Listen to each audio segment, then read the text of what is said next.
Okay, children, now let us see the second question. Here, the quantity of petrol filled in a bike and the cost of petrol are given in the following table. So here, first liters of petrol filled given, that is 5 liters. What is the cost of 5 liters? 250 rupees. 8 liters, 400 rupees. 10 liters, 500 rupees. 15 liters, 750 rupees. So here the independent variable is liters of petrol. Dependent variable is cost. Okay, because cost depends on the number of liters. So here if you take on x-axis, okay, now we have to select the scale, proper scale we have to select before going to plot the points. So if you take on x-axis, the maximum value is 15. If you take 1 centimeter 1 unit, okay, then we require how many centimeters? 15 centimeters we require. Okay, but 15 centimeter, when we take the value on 15 centimeter, let us check once. So on x-axis, maximum you can take here only 10. Because you observe here 1, 2, 3, 4, 5, 6, 7, 8, 9, 10, 11, 12 centimeters place is there on my graph. So that's why let me adjust the scale. So if I take 1 centimeter 2 units, okay, if I take 1 centimeter 2 units, so to represent 15 units, maximum 8 centimeters if I have, that is enough. So 8 centimeters easily I can take on x-axis. Coming to y-axis, 250, 400, 500, 750. Okay, so x-axis we set the scale, that is 1 centimeter equals to 2 units. Whereas y-axis 750 is there. Okay, if you take 1 centimeter as 100 units, then 750 maximum value. Okay, so 750 units, that means before 8 centimeter, that is 7.5 centimeters it is required. So obviously we get 1, 2, 3, 4, 5, 6, 7. Easily we can get the value on y-axis also. Now let us take the values. So here on x-axis cost of petrol and on y-axis number of liters. Now let us write here. This is x-axis. So this is origin and this is y-axis. So here first let us start taking the values.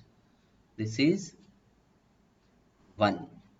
We have taken 1 centimeter 2 units. So this is 2, this is 4 and this is 6, this is 8, this is 10, this is 12, this is 14 and this is 16.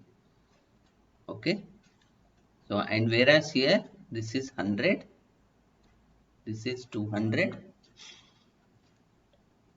this is 300, this is 400, this is 500, this is 600, this is 700 and at last here this will get 800. Okay, now let us take the values. So what is the first point? 5 liters petrol. Okay, the cost is 250 rupees. 5 comma 250. 5 comma 250. So let us mark the point. Where 5 comes between 4 and 6. So this line you have to take 5 comma 250. Where 250 comes between 200 and 300. So this is 5 comma, this is 250 children. Okay, you have to observe carefully. 5 comma 250 comes here.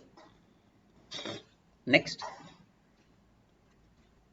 8 comma 400. So 8 comma 400. Where 400 comes here. Next 10 comma 500. So 10 comma 500 where it comes here children. 10 comma 500. Next 15 comma 750. So 15 where it comes between 14 and 16, 15. comma 750 between 700 and 800. Here it is. Okay, you can observe carefully. Now these 4 points we have to connect them. Okay, but if you observe the variation, children, it is in direct variation. That's why we get the graph straight line. So if you draw the graph, if you connect all the points, okay, by a line, we get the line in this way. So here, this is the graph we get. But here, you can draw direct line or you can connect 2 points successively. So let me draw the points in this way. So connecting these 2 points and connecting again these 2 points and connecting again these 2 points. Here why we get straight line? Because whatever the values given, those are in direct variation. That's why we get the graph exactly straight line. Now you have to write the scale. So here I have written the scale, that is x-axis 1 centimeter 2 units and y-axis 1 centimeter 100 units. So now you can write down the points also, coordinates, whatever we have taken. So that let me write the point 5 comma 250. 5 comma 250. So I suggest the children to write the points after you completed the graph. Next, this is 8 comma 400. 8 comma 400. Now this is 10 comma 500. 10 comma 500. And fourth point we have taken 15 comma 750. So here we got 15 comma 750. In this way we can complete the graph.